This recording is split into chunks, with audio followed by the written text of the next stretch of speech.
मालेगाव तालुक्यात ढगफुटी सदृश्य मुसळधार पाऊस, नदी नाल्यांना पूर, शेतकऱ्यांना मोठा दिलासा। सविस्तर बातमी।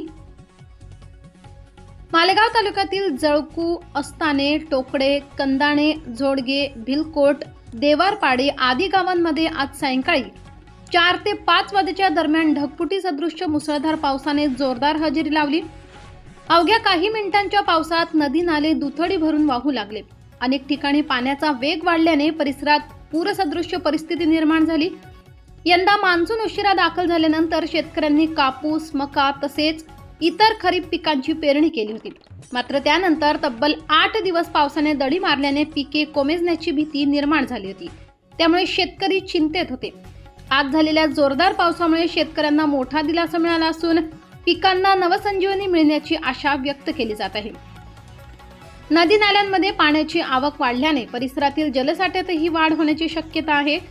दरम्यान तालुक्यातील काही गावांमध्ये अद्यापही समाधानकारक पाऊस झालेला नसल्याने तेथील शेतकरी अजूनही पावसाच्या प्रतीक्षेत आहेत। पावसाअभावी अनेक ठिकाणी पिके कोमेजू लागल्याचे चित्र पाहायला मिळत आहे। प्रतिनिधी सुनील हिरे, S9 TV न्यूज, मालेगाव। आपल्या चॅनलला नक्की सबस्क्राइब करा, बेल आयकॉन दाबायला विसरू नका।